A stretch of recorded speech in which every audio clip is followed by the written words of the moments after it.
Bismillahirrahmanirrahim. Assalamualaikum warahmatullahi wabarakatuh. Alhamdulillah, nahmaduhu wa nasta'inuhu wa nastaghfiruh wa na'udzu billahi min shururi anfusina wa min sayyiati a'malina. Man yahdihillahu fala mudilla lahu wa man yudlil fala hadiya lahu. Wa asyhadu an la ilaha illallah wahdahu la syarika lah wa asyhadu anna Muhammadan 'abduhu wa rasuluh la nabiyya ba'da. Alhamdulillah, segala puji bagi Allah Subhanahu wa Ta'ala. Senang sekali di pagi hari ini kami menemani Anda pada program kajian rutin bersama guru kita Al-Ustaz Abu Abdillah Syarul Fatwa Hafizahullah Ta'ala. Di hari ini insyaAllah Ta'ala kita akan melanjutkan pembahasan setelah di pekan yang lalu kita menuntaskan pembahasan tentang bab haji. Dan insyaAllah di pagi hari ini Ustadz akan melanjutkan pembahasan tentang bid'ah dan khurafat pada wanita. Semoga nanti apa yang disampaikan oleh Ustadz bisa memberikan manfaat dan faedah kepada kita semua. Dan di segmen nanti, di segmen soal jawab, kami berikan kesempatan bagi Anda para pemirsa Ahsan TV untuk bisa bergabung dan silakan Anda bertanya melalui nomor telepon yang sudah nanti kami tampilkan. Silakan Anda bertanya berkaitan dengan materi kita di kesempatan pagi hari ini, dan kami persilahkan bagi Anda yang memiliki kitab tersebut, silahkan dibuka di halaman 511. Sekali lagi, kami persilahkan bagi Anda, para pemirsa Ahsan TV yang memiliki kitab tersebut, silahkan membuka di halaman 511, yakni bab tentang bid'ah dan khurafat wanita insyaAllah ta'ala. Baik, sebelum Ustadz memulai pembahasan di kesempatan pagi hari ini, kita sapa terlebih dahulu. Assalamualaikum warahmatullahi wabarakatuh. Waalaikumsalam warahmatullahi wabarakatuh. Gimana Ustadz kabar hari ini Ustadz? Baik, alhamdulillah. Baik, insyaallah ta'ala. Baik, kami persilakan Pak Ustadz, falyatafaddal mashkuran. Bismillahirrahmanirrahim. Assalamualaikum warahmatullahi wabarakatuh. Alhamdulillahi rabbil alamin.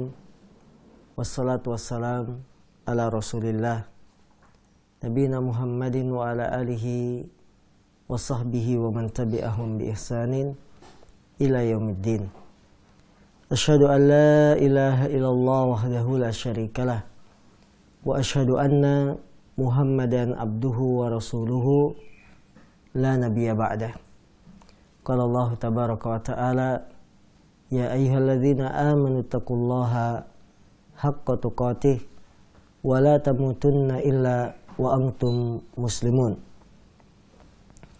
وقال أيضا يا أيها الناس اتقوا ربكم الذي خلقكم من نفس واحدة وخلق منها زوجها وبث منهما رجالا كثيرا ونساء واتقوا الله الذي تساءلون به والأرحام إن الله كان عليكم رقيبا.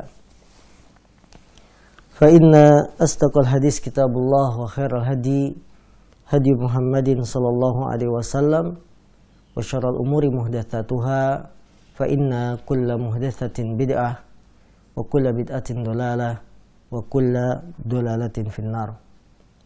Seorang yang bijak pernah mengatakan, araftu syarra la lisyarr walakin ditawakki wa man lam ya'rifis syarra minal khairi yaqa fi.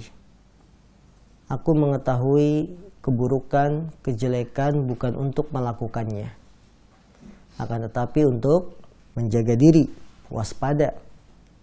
Barang siapa yang tidak mengetahui keburukan, maka dia bisa jadi jatuh dalam keburukan tersebut. Alangkah bijaknya ucapan ini, bahwa ketika kita mengetahui, mempelajari hal-hal yang buruk, bukan untuk kita lakukan, namun sebagai bentuk kewaspadaan, hati-hati terhadap keburukan tersebut. Pagi hari ini, para pemirsa yang dimuliakan Allah Subhanahu wa taala, insyaallah pembahasan kita sedikit menyentil kebiasaan-kebiasaan yang dilakukan oleh kaum wanita, keyakinan-keyakinan, khurafat-khurafat yang mana kalau dilihat dari kacamata agama Islam, keyakinan yang banyak diyakini oleh kaum wanita tidak berdasarkan dalil atau keterangan dari syariat ini, sehingga hanya menjadi buah bibir, sehingga menjadi sebuah mitos, sebuah khurafat yang berkembang di masyarakat tanpa kita ketahui kebenarannya. Maka insya Allah pagi ini kami akan mengupas bid'ah, perkara-perkara baru dan khurafat-khurafatnya kaum wanita. Kata khurafat itu berasal dari bahasa Arab yang berarti dongeng, legenda, kisah, cerita bohong, asumsi, dugaan, kepercayaan dan keyakinan yang tidak masuk akal atau akidah yang tidak benar. Ini khurafat secara bahasa Arab. Sedangkan secara istilah, khurafat itu adalah sebuah kepercayaan atau keyakinan, pandangan dan ajaran yang sungguhnya tidak memiliki dasar dari agama, tapi diyakini sebagai sebuah kebenaran. Nah, ini yang disebut dengan khurafat, ya. Diyakini sebagai sebuah kebenaran, tapi sandarannya dalam agama nggak ada, sehingga menjadi buah bibir perbincangan masyarakat saja. Dari tahun ke tahun, generasi-generasi diwariskan kepada anak cucu, ya, dan seterusnya. Ada beberapa kemungkaran dan khurafat yang patut kita singkirkan dalam kehidupan sehari-hari kita.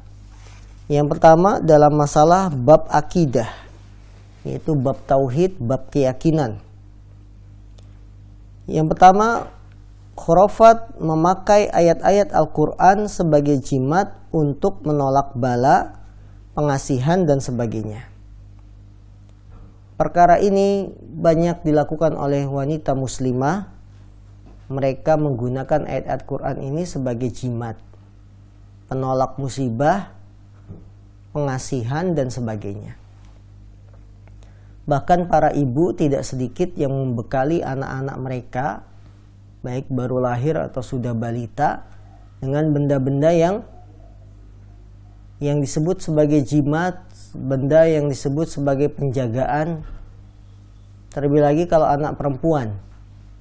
Anak perempuan ini sudah beranjak dewasa, ingin merantau, ingin menikah, ya, maka si ibu akan menitipkan, nak, bawa ini, pegang ini, kemana-mana engkau pergi, jangan lupakan ini, selalu dibawa, ya. Benda yang tidak jelas isinya apa, tulisannya apa, diyakini dapat menolak apa? Menolak bahaya.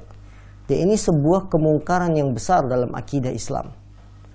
Karena jelas terlarang, tidak ada yang dapat menolak bahaya kecuali hanyalah Allah semata.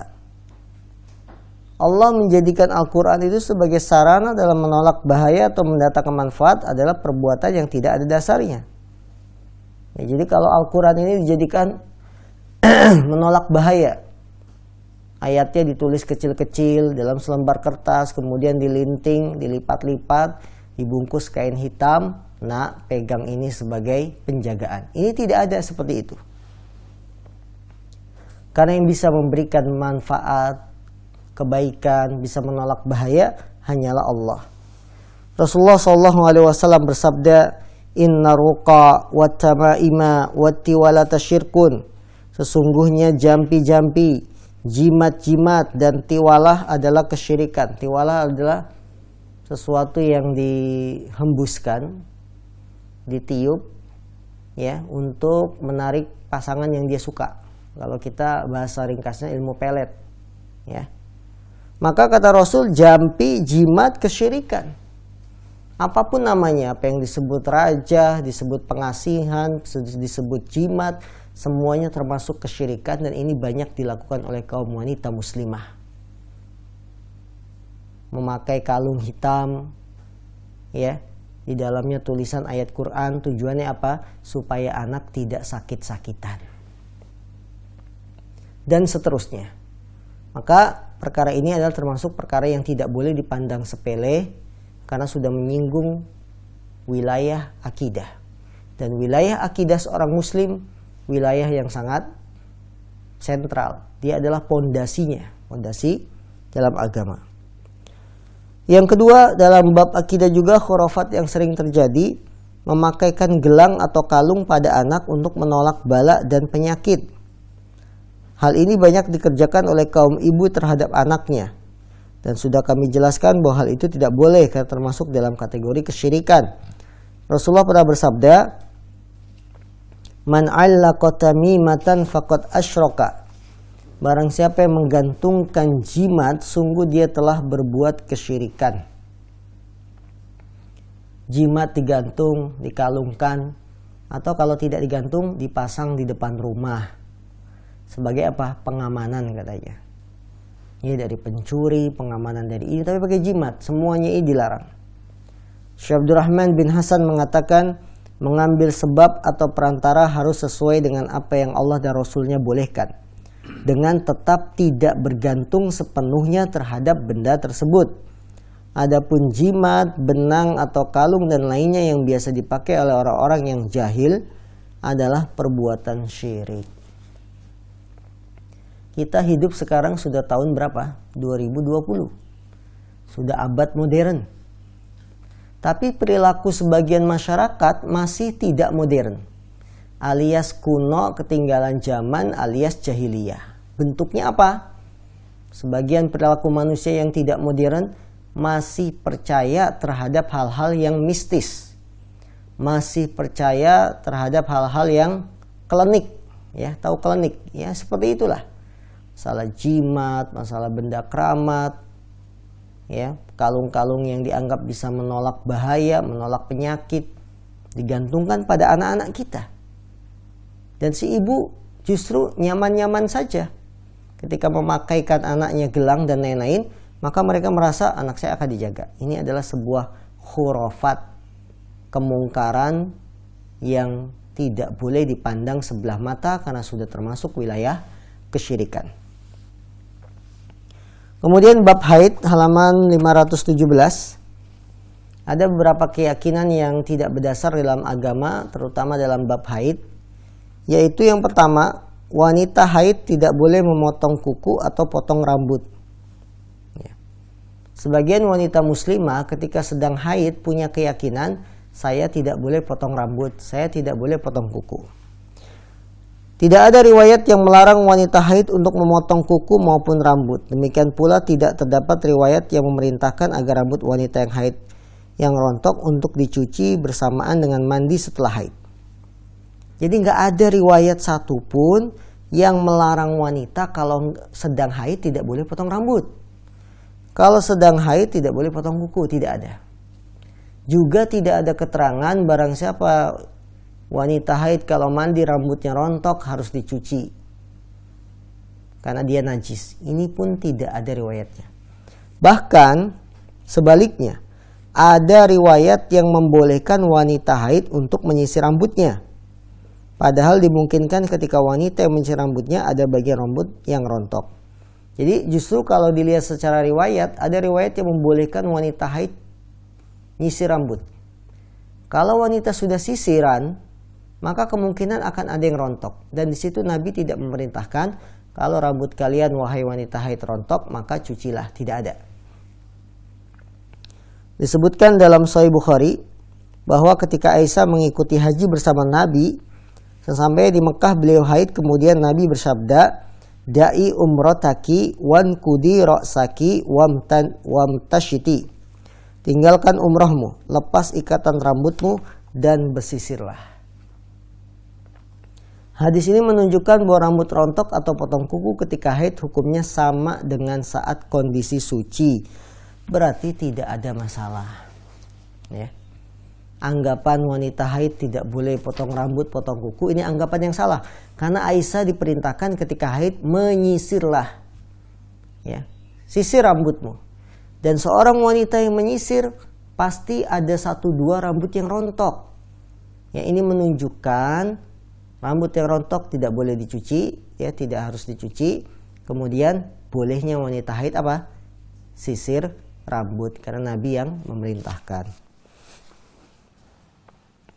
Yang kedua, khurafat juga yang masih diyakini oleh sebagian wanita muslimah adalah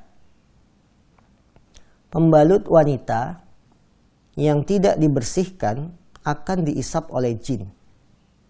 Seorang wanita ketika haid, dia memakai pembalut. Tentunya pembalutnya penuh dengan bercak darah.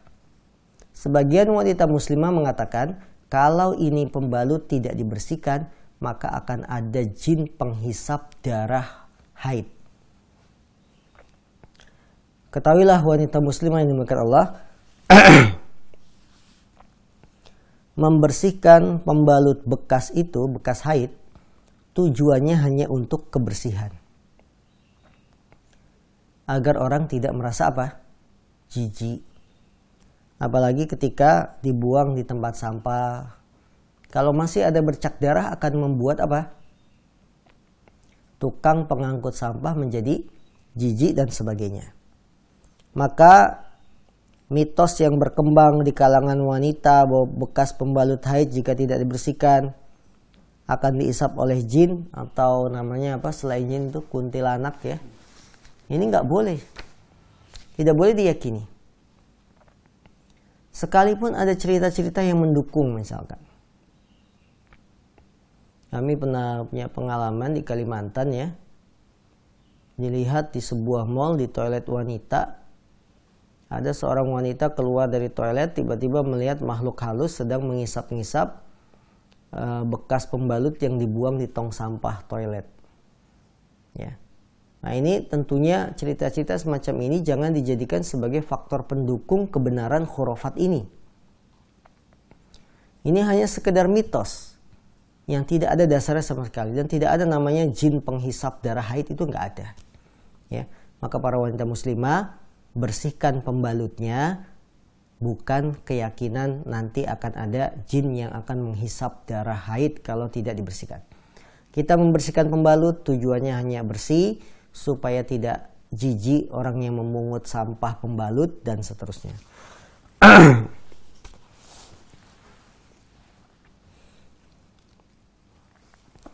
Yang ketiga, keyakinan bahwa wanita haid tidak boleh memetik tanaman. Mereka beralasan bila tanaman dipetik oleh wanita haid maka tanaman itu akan mati. Jadi seolah-olah tangannya wanita haid itu ada energi api atau energi hama, yang hama saja kalau hinggap di sebuah tanaman membuat tanaman itu mati, itu berangsur-angsur. Tapi tangan wanita haid seolah-olah lebih hebat dari hama tanaman. Karena kalau dipetik daunnya langsung mati pohonnya. Ini khurafat, keyakinan yang tidak berdasar. Hanya khurafat tahayul yang tidak ada dasarnya. Permasalahan ini hampir mirip dengan apa yang disebutkan oleh Muhammad bin Ahmad As-Sukairi tatkala mengatakan termasuk khurafat wanita haid adalah apa yang diyakini kebanyakan manusia, bahwa wanita haid apabila lewat di perkebunan terong atau semisalnya maka akan membakarnya. Ini adalah kebodohan yang nyata dan bualan semata. Ya. Beliau mengatakan ini dalam kitabnya Sunnah wal Mubtada'at, As-Sunan wal Mubtada'at. Jadi di zaman beliau, Syekh Muhammad bin Ahmad As-Sukairi, ada keyakinan wanita haid kalau lewat di sebuah kebun tanaman, baik itu terong, kebun sayuran, itu langsung membuat hangus, langsung terbakar. Ya, dia lebih canggih dari tokoh kartun yang sering dilihat anak-anak, bisa ngebakar. Ini lewat doang, semua tanaman langsung mati, kebakar, hangus. Ini sama dengan khurafat di sebagian wanita muslimah di Indonesia. Kalau wanita haid tidak boleh metik tanaman, karena nanti tanamannya mati. Ya, zaman dulu lebih hebat, bukan mati lagi, hangus, terbakar. Nah, ini adalah mitos khurafat yang berkembang dan tidak ada dasarnya sama sekali. Yang keempat, rambut rontok wanita haid harus dibuang karena najis. Keyakinan sebagian wanita muslimah juga, kalau sedang haid rambutnya rontok harus dibuang, jangan tetap ada di lantai, karena katanya najis. Ketahuilah wanita muslimah yang dimuliakan Allah, badan, keringat, segala sesuatu yang bekas dipakai wanita haid hukumnya suci, tidak najis. Ya, segala sesuatu yang dipakai oleh wanita haid, bekasnya, ya, keringatnya, badannya suci, tidak najis. Termasuk rambut yang rontok itu suci, tidak najis. Apa dalilnya? Hadis Aisyah pertama, bahwa suatu ketika Rasulullah minum dari tempat minum dan dirinya sedang haid, lalu Rasulullah mengambil tempat minum tersebut dan minum darinya dengan meletakkan mulutnya di bekas mulut Aisyah. Jadi Aisyah itu sedang haid, minum minuman pakai gelas. Rasulullah minta dan Rasulullah mengambil gelasnya Aisyah tersebut yang sudah bekas dipakai dan Rasul letakkan mulutnya yang mulia di bekas mulut bibirnya Aisyah pada gelas tersebut. Ini jelas sekali bahwa bekas yang dipakai wanita itu tidak najis. Keringatnya, badannya, ya termasuk rambutnya yang rontok, itu semua tidak najis. Kemudian kita beralih pada bab wudu. Sebagian kemungkaran yang dilakukan kaum wanita pada bab wudu, melafadzkan niat. Ini sudah menjadi pemandangan umum bagi seluruh wanita muslimah. Ya, ada sebagian wanita muslimah kalau berwudu di awalnya melafadzkan niat dengan kalimat nawaitul wudu'a li raf'il hadasil asghari fardhan lillahi ta'ala. Aku niat berwudu untuk menghilangkan hadas kecil, fardu sebagai sebuah kewajiban karena Allah Ta'ala.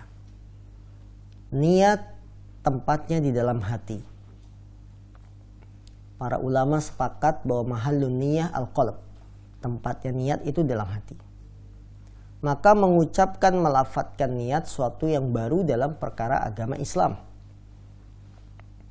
Tidak pernah ada Nabi SAW mengajarkan umat, wahai sahabat, wahai umat, kalau kalian berwudu, bacalah nawaitul wudu'a li raf'il hadasil asghar. Ini tidak ada. Nabi nggak pernah mengajarkan. Nabi tidak pernah menganjurkan. Lantas mengapa kita melakukannya? Ya, padahal kita mengaku cinta kepada Rasul. Kalau kita mengaku cinta Rasul, ikutilah ajaran Nabi, dan Nabi tidak pernah mengajarkan lafadzkan niat. Ya.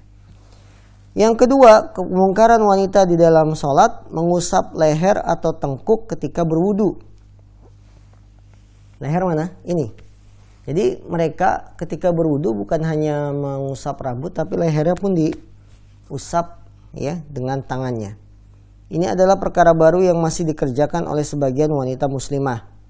Padahal tidak ada keterangan dari Nabi bahwa beliau mengusap leher ketika berwudu, dan tidak pernah juga dikerjakan oleh para sahabat dan ahli ilmu. Syekhul Islam Ibnu Taimiyah mengatakan tidak sah dari Nabi bahwasanya beliau mengusap lehernya ketika berwudu. Bahkan Imam Ibnu Qayyim mengatakan tidak sah dari Nabi satu hadis pun, nggak ada yang sah yang berbicara tentang mengusap leher ketika berwudu. Ya, coba bapak-bapak buktikan kalau wanita berwudu, mereka kadang-kadang mengusap leher ini belakangnya sampai 3 kali. Ini tidak ada. Bab salat, kemungkaran yang pertama yang banyak dilakukan oleh kaum muslimin adalah melafadzkan niat. Ini sudah menjadi sesuatu yang dianggap biasa, padahal ini tidak biasa. Mengucapkan niat perkara baru dalam agama, orang yang melakukannya akan ditolak amalannya. Dia tidak dapat pahala ya, dengan melafadzkan niat. Terlebih lagi Nabi Rasulullah SAW mengajarkan sholat kepada para sahabat itu dengan berbagai macam metode. Kadang-kadang Nabi ngajarin sholat metodenya pakai lisan. Kalau kamu sholat, rukuklah sampai tenang. Setelah tenang, bangkitlah dari ruku, i'tidal dengan tenang. Kemudian sujud kembali dengan tenang. Dengan ucapan Nabi ngajarin. Metode kedua, Nabi mengajarkan sholat dengan praktek. Beliau naik mimbar mencontohkan sholat. Ya. Metode ketiga, kadang-kadang Nabi membuat kajian intensif, bahasa kita sekarang, daurah. Malik bin Huwairis, seorang sahabat Nabi bersama teman-temannya datang kepada Rasul, tinggal 12 hari ya bersama Nabi untuk mempelajari tata cara sholat. Dari sekian banyak pemberitaan Nabi mengajarkan sholat lewat lisan, Nabi ngajarin sholat lewat praktek, tidak ada satupun keterangan Nabi mengucapkan niat, melafadzkan niat untuk sholat. Tidak ada. Padahal yang menceritakan proses pengajaran Nabi tentang sholat itu banyak para sahabat. Ya. Maka kita sholat tidak boleh melafadzkan niat. Yang kedua, dalam bab sholat, keyakinan bahwa sholatnya wanita itu beda dengan laki-laki. Seperti yang diyakini oleh kebanyakan kaum Hawa bahwa wanita jika sholat maka tata cara rukuk dan sujudnya dengan merapatkan kedua tangan ke arah bagian dada. Ya, ada sebagian wanita muslimah kalau sholat kita itu beda dengan laki-laki. Contoh, kalau sedang sujud tangannya dipepetkan ke bagian dada seperti ini. Itu tidak boleh. Tidak ada bedanya antara tata cara sholat laki-laki dan wanita, karena Nabi mengatakannya umum. Sallu kama ra'aitumuni usolli. Sholatlah kalian sebagaimana kalian melihat aku sholat.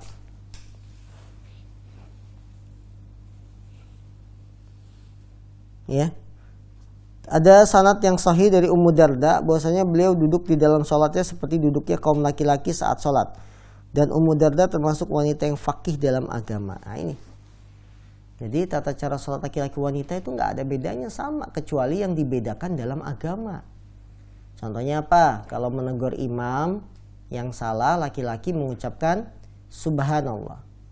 Kalau wanita apakah subhanallah juga? Tidak, dengan tepuk punggung telapak tangan, ya, seperti itu. Ini ada keterangannya, dibedakan cara menegur imam yang salah antara jamaah laki-laki dan jamaah wanita. Kalau tidak ada keterangan yang membedakan tata cara sholat laki-laki dan wanita, maka pada hukum asalnya mereka sama, takbir ya takbir dan seterusnya. Selanjutnya, kesalahan wanita muslimah meninggalkan sholat karena keguguran. Sebagian wanita meninggalkan sholat puasa hanya karena dia mengalami keguguran pada bulan pertama, kedua, atau awal bulan ketiga. Jelas perbuatan itu tidak boleh. Keguguran itu wanita muslimah kalau usia kandungannya di bawah 4 bulan, maka tidak dianggap sebagai nifas. Ya. Jadi kalau kandungan keguguran kita itu di bawah 4 bulan, tidak dianggap sebagai nifas. Kalau bukan nifas, maka dianggap apa? Darah kotor. Tetap wajib sholat. Lain halnya kalau keguguran janin yang dikandung itu sudah di atas 4 bulan. Kemudian meninggal keguguran. Ya. Dan sebagainya, maka ini baru dianggap nifas. Kalau kurang dari 4 bulan, tidak dianggap nifas.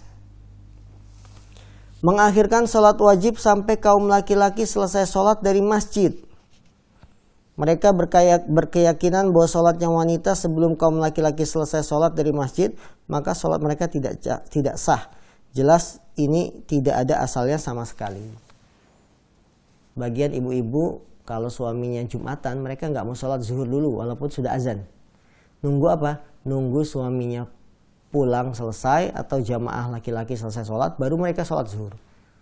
Tidak ada dalam Islam pembedaan semacam ini. Selama sudah masuk waktu, sudah azan, boleh wanita langsung sholat tanpa menunggu selesainya sholat kaum laki-laki. Baik, kemudian seputar jenazah. Ada beberapa kemungkaran seputar jenazah. Yang pertama, mengkhususkan baju hitam saat ke kuburan. Ini kemungkaran yang menyebar, ya, khususnya pakaian hitam ketika mengantar jenazah ke kuburan. Sebagai ungkapan duka, bela sungkawa, padahal ini adalah impor dari kaum Yahudi dan Nasrani. Tidak hanya kaum wanita muslimah saja, laki-laki pun ada. Jika ke kuburan mengantar jenazah, pakaiannya serba hitam. Payungnya hitam, kerudungnya hitam, kacamatanya hitam, bajunya hitam, sarung tangannya hitam. Ya, rok bagian bawahnya juga hitam, kaos kaki hitam, sepatu hitam. Nyari tasnya pun yang hitam. Cuma giginya yang tidak hitam, ya. Nah, ini. Jadi semuanya dibuat serba hitam sebagai bentuk bela sungkawa, sampai kacamatanya juga apa? Hitam. Ya. Padahal ini adalah jelas-jelas kebiasaan kaum Yahudi dan Nasrani yang kita dilarang untuk mengikuti mereka, karena Rasulullah bersabda, "Man tashabbaha biqaumin fahuwa minhum." Barang siapa yang menyerupai suatu kaum, maka dia termasuk golongannya. Imam Al-Is bin Abdul Salam menegaskan bahwa hal ini termasuk kebid'ahan dalam agama. Beliau berkata, terus-menerus memakai baju hitam adalah bid'ah. Syekh Ibnu Utsaimin juga menegaskan memakai baju hitam ketika musibah merupakan syiar batil dan tidak ada asalnya. Yang kedua, khurafat wanita dalam bab seputar jenazah, mencuci muka sepulang mengantar jenazah. Ya, banyak yang kalau pulang nganterin jenazah cuci mukanya, supaya apa? supaya tidak keingetan yang meninggal, supaya tidak terbayang-bayang yang meninggal tersebut di hadapan kita, maka cuci muka. Padahal yang benar dalam syariat, barang siapa yang memandikan mayit cukup dia berwudu, barang siapa yang mengantarkannya, ya, barang siapa yang memandikan mayit dia hendaklah mandi, dan barang siapa yang mengantarkannya hendaklah dia berwudu. Itu yang benar dalam syariat, bukan hanya sekedar cuci muka. Baik, kami berikan kesempatan untuk tanya jawab. Baik, jazakallahu khairan pada Ustadz yang tadi telah menjelaskan sampai dengan bab seputar jenazah. Semoga apa yang disampaikan tadi memberikan manfaat bagi kita semua dan kita bisa mengambil faedah dari apa yang disampaikan Ustadz.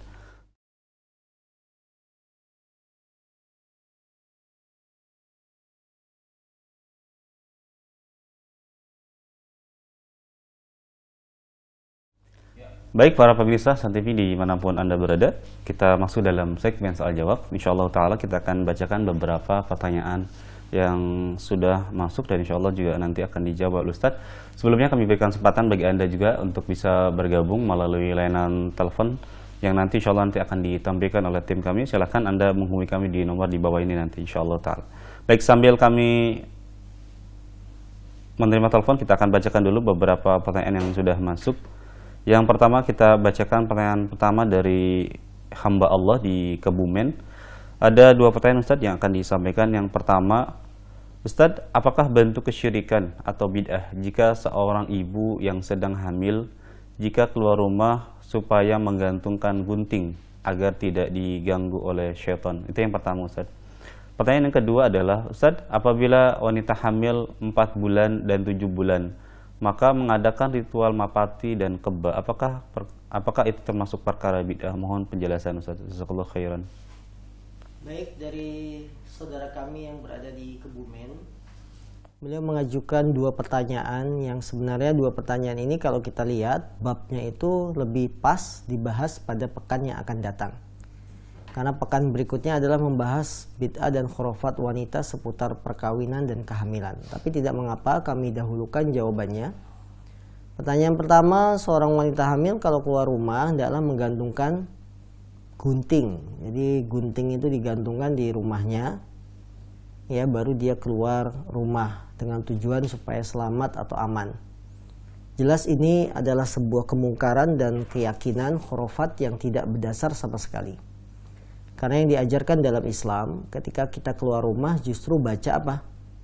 Baca doa Bismillahirrahmanirrahim, 'alallah, la haula wala quwata illa billah. Dengan menyebut nama Allah, tawakkaltu, aku bertawakal, la haula wala quwata illa billah. Tidak ada daya, tidak ada upaya, kekuatan kecuali dari Allah Subhanahu wa taala. Barang siapa yang mengucapkan doa ini, doa keluar rumah Bismillahirrahmanirrahim, maka dia akan dicukupkan. Laqad kufita. Dia akan dicukupkan dari segala gangguan. Jadi betul kita dalam perjalanan ketika keluar rumah ingin berlindung dari gangguan, karena gangguan itu bisa saja datang, ya. Betul kita dianjurkan berlindung dari gangguan, tapi bukan dengan gunting. Dengan apa? Dengan baca doa Bismillahirrahmanirrahim, 'alallah, la haula wala quwata illa billah. Ini jelas kalau kita menggantungkan kunci termasuk perkara baru, perkara bid'ah yang tidak ada dalam agama Islam. Pertanyaan kedua, bahwa wanita hamil ketika usia kandungannya 4 bulan, 7 bulan mengadakan suatu acara, ya, kalau di Jawa disebut mitoni, kalau di Kebumen mungkin sebutannya maba atau apa, itu sama hakikatnya, supaya selamat janin yang dikandung. Pada saat usia 4 bulan kan adalah saat usia ditiupkannya apa? Nyawa, roh. Sehingga kalau usia 4 bulan sedang ditiupkan nyawa, sedang ditulis takdirnya, kita ngadain acara, barangkali bisa membuat takdirnya lebih baik. Dia dilindungi dari mara bahaya dan sebagainya, maka ini pun tidak ada dasarnya dalam Islam. Termasuk khurafat, keyakinan, perkara baru dalam agama. Karena yang bisa melindungi dari segala mara bahaya adalah Allah. Yang kita lakukan adalah berdoa. Sekali lagi yang kita lakukan adalah apa? Berdoa ketika usia kandungan sudah 4 bulan atau sudah 7 bulan, hamil tua, berdoa supaya lancar ya proses persalinannya, kemudian janin yang dilahirkan dalam keadaan selamat. Itu yang kita lakukan, bukan dengan dalam rangka membuat acara-acara khusus. Nah, baik, ada tambahan berikutnya Ustaz, berkaitan juga masih perkara yang hamil dari Ummu Naila. Pertanyaan yang sama Ustaz, apakah wanita yang hamil yang sedang hamil tidak boleh menyembelih ayam atau memotong ikan Ustaz? Karena keyakinan di masyarakat kami, jika wanita hamil memotong ayam akan berbahaya bagi si janin Ustaz. Mohon penjelasan Ustaz. Iya, baik. Wanita hamil tidak boleh memotong ayam, memotong ikan. Ini perlu dilihat dulu apa maksudnya. Kalau maksudnya tidak boleh memotong ayam karena emosi wanita hamil sedang labil, jangan-jangan maksud hati pengen motong ayam, pisaunya jadi kemana gitu kan. Berbahaya, itu keyakinan yang artinya peringatan yang hal yang wajar-wajar saja. Ya, jangan banyak sering-sering megang pisau karena khawatir nanti melukai diri sendiri, minimal jarinya teriris. Itu suatu yang wajar. Tapi kalau sudah diyakini sebagai suatu yang ada hubungannya dengan kebaikan janin, ada hubungannya dengan kejelekan janin yang dikandung, ini tidak boleh. Apalagi motong ikan. Bagaimana nanti si suami bisa makan kalau istrinya nggak boleh motong-motong? Ya, suaminya disuruh beli lauk mateng gitu ya. Tidak. Jadi keyakinan itu adalah akidah. Kalau keyakinan kita dibangun dengan sesuatu yang tidak ada dasarnya, maka keyakinan ini tidak boleh diyakini. Ya. Yang benar wanita hamil boleh motong ayam, boleh motong ikan, tidak ada masalah selama dia masih bisa menjaga diri, mengontrol supaya pisaunya tidak mengelukai dirinya sendiri. Boleh-boleh saja. Jangan sampai diyakini tidak boleh potong ayam, tidak boleh potong ikan, karena nanti akan berpengaruh pada janin yang dikandung. Ya, janinnya nanti akan menjadi orang yang jelek, buruk. Ini keyakinan yang tidak berdasar sama sekali dalam agama Islam. Nah. Baik, kita bacakan pertanyaan berikutnya Ustaz dari hamba Allah di Purwakarta. Ustaz, saya izin bertanya. Yang pertama, jika seorang wanita sedang haid, apakah boleh membaca dzikir pagi dan petang, dan juga bolehkah memegang Majmu' Syarif dan boleh memegang juz amma? Mohon penjelasannya Ustaz. Baik, pertanyaan berikutnya dari saudara kami di Purwakarta. Beliau menanyakan kalau wanita sedang haid, boleh tidak dia membaca dzikir pagi dan petang? Telah diketahui dari pembahasan sebelumnya, yang pembahasan ini sudah lewat sangat jauh, hal-hal yang dibolehkan bagi wanita haid. Kami sudah menulis dalam buku ini, ya, hal-hal yang dibolehkan bagi wanita haid, diantaranya ada zikir dan doa. Karena zikir dan doa tidak diharuskan dalam keadaan suci, maka wanita haid boleh membaca zikir pagi, boleh membaca zikir petang. Bagaimana dengan menyentuh mushaf Al-Quran? Ya, menyentuh mushaf Al-Quran. Jika yang dimaksud mushaf Al-Quran adalah mushaf yang isinya adalah lafaz-lafaz ayat Quran semuanya, tidak ada terjemahan, hanya lafaz-lafaz redaksi Arab, redaksi ayat, tidak ada terjemahan, tidak ada tafsir, maka tidak boleh dipegang. Karena dia mushaf. Karena dia mushaf tidak boleh dipegang, tapi boleh dibaca. Kalau mushaf tersebut ada terjemahannya, ada tafsir ayatnya secara ringkas seperti juz amma, ada tafsir ayatnya, maka boleh dipegang. Karena dia tidak 100% murni ayat Quran saja, ada terjemahan. Dan kita yakin jumlah kata terjemahan bahasa Indonesia dengan jumlah kata bahasa Arabnya, ayat Qurannya, tentu lebih banyak jumlah kata bahasa Indonesianya. Maka ini tidak disebut sebagai mushaf, tapi disebut sebagai buku tafsir yang boleh dipegang oleh wanita haid. Naam, Allah a'lam. Baik Ustaz, jazakallahu khairan atas penjelasannya. Ini juga pertanyaan yang sama Ustaz dari pemirsa di Kepulauan Riau Ustaz. Dia bertanya tentang bagaimana adab wanita terhadap Al-Quran ketika haid, terutama ketika memuruja hafalan. Apakah ini juga diperbolehkan? Karena selama haid dia beranggapan tidak boleh memurujaah sehingga banyak lupa Ustaz. Baik, saudaraku di Kepri, Kepulauan Riau, beliau bertanya bagaimana adab kita kepada Quran ketika sedang haid. Di antaranya adalah mengulang-ulang hafalan Quran. Mengulang-ulang hafalan Quran, kalau bentuknya dari hafalan dalam hati yang tidak menyentuh mushaf, maka boleh, tidak ada masalah. Ya, atau kita minta bukakan mushaf Quran kepada orang, kemudian kita ngulang-ulang hafalan tanpa memegang mushaf Quran, itu boleh, tidak dilarang. Jadi membaca Quran tanpa menyentuh, wanita haid membaca Quran tanpa menyentuh mushaf dibolehkan. Termasuk dalam hal ini mengulang-ulang hafalan atau murojaah hafalan Quran. Ya, ketika kita mengulang hafalan kita tanpa melihat mushaf, kemudian di tengah-tengah macet karena ada ayat yang lupa, jangan disentuh mushafnya, tapi minta bantuan orang lain, bukakan surat ini ayat sekian. Ya. Kemudian kita lihat sebentar tanpa dipegang, diulang lagi hafalannya. Tidak ada masalah. Jadi tidak ada larangan bagi wanita haid untuk mengulang-ulang hafalan Qur'annya dengan syarat tidak memegang mushaf, tapi dia hanya membaca atau melihat saja. Wallahu a'lam. Ustaz, atas penjelasan dari Ustaz dari penanya kita di Kepulauan Riau. Pertanyaan berikutnya Ustaz terkait dengan apa yang tadi dijelaskan oleh Ustaz terkait dengan wanita yang takziah. Assalamualaikum warahmatullahi wabarakatuh. Ustaz, bagaimana jika sudah kebiasaan seorang wanita menggunakan baju berwarna hitam dalam kesehariannya dan ketika takziah juga memakai baju hitam? Mohon penjelasan Ustaz, apakah ini termasuk perkara yang dilarang dari hamba Allah di Bekasi? Baik, seorang wanita dalam kesehariannya memakai bajunya hitam, ya, bukan berarti dia mengkhususkan, tapi memang merasa kalau hitam itu lebih enak, ya, lebih elegan kalau bahasa ibu-ibu. Kalau hitam itu elegan, ya.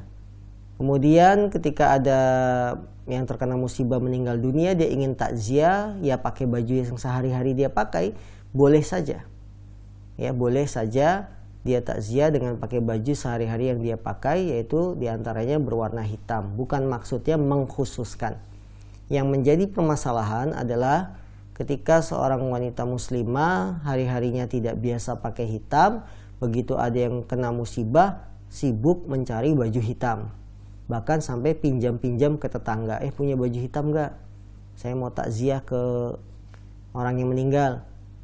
Ada nih bajunya. Oh iya, sekalian celananya ada nggak yang hitam? Payungnya ada tidak yang hitam? Ya, sekalian dia minjam. Ya, ini memaksakan diri, berarti ada maksud mengkhususkan. Jadi yang dilarang adalah apa? Mengkhususkan baju hitam dalam rangka duka cita terhadap yang terkena musibah. Ini yang tidak ada syariatnya dalam Islam. Nah. Jawaban dari Ustaz. Time berikutnya Ustaz dari hamba Allah. Ustaz, berkaitan dengan baju, bagaimana dengan baju pakaian wanita saat umroh yang mereka beranggapan menggunakan pakaian baju putih itu lebih diutamakan karena melihat kesucian? Mohon penjelasan dari hal ini Ustaz. Untuk pakaian umroh wanita ketika berada di mikot, ya, wanita yang umroh ketika berada di mikot sampai mikot, maka baju ihramnya wanita adalah baju sehari-hari yang biasa dipakai keluar rumah. Perhatikan, wanita yang umroh ketika sampai mikot, maka baju ihramnya wanita ketika di mikot ingin umroh atau ingin haji, baju yang mereka pakai adalah baju sehari-hari yang mereka pakai saat di Indonesia ketika keluar rumah. Ya, tidak boleh ada keyakinan bahwa yang putih itu lebih baik karena lebih suci. Justru pakaian putih wanita-wanita yang berangkat umroh ini lebih bisa menonjolkan auratnya. Karena baju putih itu kan rata-rata transparan. Terlebih lagi kalau tidak dilapis dengan celana atau gamis daster yang lebar, maka baju putih ini bisa menampakkan bentuk-bentuk lekuk tubuh. Dan kita saat umroh tidak boleh menjadi sumber fitnah bagi kaum laki-laki. Bagaimana kalau memang sudah terjadi banyak yang pakai baju putih? Ya tidak ada masalah, umrohnya sah. Umrohnya sah, cuma perlu diperbaiki niatnya. Perlu diperbaiki niatnya. Apa tujuan saya umroh pakai baju putih? Merasa afdol? Tidak. Tidak ada keafdolan. Ya, terutama bagi kaum wanita. Kalau kaum laki-laki betul, kain ihramnya putih. Karena Rasulullah mengatakan apa? Pakailah baju kalian yang putih. Dan jadikanlah kain kafan kalian juga yang putih, ya. Ini Maka untuk kaum laki-laki baju putih memang lebih baik. Tapi untuk kaum wanita, untuk memakai baju putih perlu dilihat apakah bahannya tipis, bisa transparan, apakah dia ketat, membentuk lekuk tubuh. Kalau itu semua ada, harus ditinggalkan. Jangan umroh menjadi sumber fitnah bagi kaum laki-laki sehingga kita pakai baju yang diperhatikan orang banyak. Nah. Baik, atas penjelasan dari Ustaz dari pertanyaan hamba Allah tadi. Kita berikan kesempatan kembali bagi Anda yang ingin bergabung melalui layanan telepon. Kami persilakan di nomor 0218901603. Baik, kita bacakan kembali pertanyaan dari hamba Allah di Bekasi. Ustadz, di masyarakat kita sering mendengar kata takhayul. Sebenarnya apa perbedaan antara takhayul dengan khurafat, Ustadz? Mohon penjelasannya. Barakallahu fiik. Baik. Apa perbedaan takhayul dengan khurafat? Karena di masyarakat pun sering tersebar kalimat takhayul. Takhayul itu dari bahasa Arab. Khayyala yukhayyilu. Ya, takhayyala yatakhayyalu takhayyulan. Takhayyul artinya apa? Sesuatu yang dibayang-bayangkan. Nah, itu kan tahayul. Sesuatu yang berupa mitos. Jadi khurafat dengan tahayul itu saudara kembar. Ya, saudara kembar. Tahayul, bid'ah, khurafat. Ya, moto dari dakwahnya Muhammadiyah adalah apa? Memberantas ini. Jadi takhayul itu sesuatu yang dihayal-hayalkan di akal pikiran manusia, dibuat-buat mitos sebagai sebuah kebenaran, padahal tidak menjadi kebenaran dalam agama Islam. Karena itu kita wajib menjauhi yang disebut dengan takhayul, menjauhi yang disebut dengan khurafat, karena semuanya tidak ada sumber yang jelas dalam agama, hanya berupa cerita, berupa dongeng, berupa ya cerita yang dibumbui kebohongan dan seterusnya. Nah, baik, Ustaz. Kita bacakan pertanyaan terakhir Ustaz di kesempatan hari ini. Assalamualaikum warahmatullahi wabarakatuh. Ustaz, mohon penjelasan bagaimana seorang wanita yang memiliki hutang puasa di bulan Ramadan tapi dia ingin berpuasa di bulan Muharram ini. Apakah dia diperbolehkan dan apakah dia harus mengganti dulu untuk puasa Ramadan, Ustaz? Mohon penjelasannya. Baik, untuk puasa di bulan Muharram ini tidak ada kaitannya dengan hutang. Maka wanita yang masih punya hutang bulan Ramadan ingin puasa di bulan Syawal seperti hari ini, puasa Asyura, hukumnya boleh. Berbeda kalau dia ingin berpuasa di bulan Syawal, yang pahalanya seperti pahala puasa setahun penuh, itu disyaratkan hutang Ramadannya dilunasi terlebih dahulu. Selain puasa Syawal, tidak ada hubungannya, boleh. Kemarin puasa Arafah Zulhijjah kita masih punya hutang Ramadan, boleh puasa Arafah. Sekarang bulan Muharram ingin puasa Muharram padahal masih punya tunggakan bulan Ramadan, boleh. Jadi selain puasa Syawal Anda dibolehkan puasa walaupun masih punya hutang. Tapi untuk puasa Syawal kalau masih punya hutang, dilunasi hutangnya dulu baru puasa Syawal. Naam, wallahu a'lam. Baik, atas jawaban Ustaz dari pertanyaan dari hamba Allah tadi di Bekasi sebagai penutup pertanyaan di kesempatan pagi hari ini. Sebelum saya tutup pada ikhtitam dari Ustaz. Cukup, baik. Jazakumullah khairan atas kesempatan yang diberikan di kesempatan pagi hari ini. Sekali lagi kami ucapkan jazakumullah khairan kepada Ustaz yang telah memberikan faedah ilmu kepada kita semua di kesempatan hari ini, dan kami juga tak lupa mengucapkan jazakumullah khairan kepada seluruh pemirsa Ahsan TV yang di pagi hari ini telah menyaksikan tayangan kami, kemudian mengirimkan pertanyaan seputar tentang materi yang dibahas di kesempatan pagi hari ini. Dan alhamdulillah, sebagaimana kami informasikan, pembahasan kitab panduan lengkap fikih ibadah wanita muslimah telah berada di penghujung, dan insya Allah ta'ala di pekan esok, di hari Sabtu esok, semoga Allah mudahkan kita kembali menuntut ilmu dengan Ustaz di pembahasan terakhir ya, tentang lanjutan seputar bab akhlak dan pernikahan, kemudian bab seputar kehamilan dan persalinan, kemudian di penutup terakhir adalah terkait dengan seputar binatang. Kemudian setelah itu alhamdulillah kita telah menuntaskan kitab tersebut. Kita akan menyaksikan kembali apa lanjutan dari pembahasan nanti kita tunggu rekomendasi dari Ustadz tentang kitab yang akan dibahas di kesempatan yang akan datang.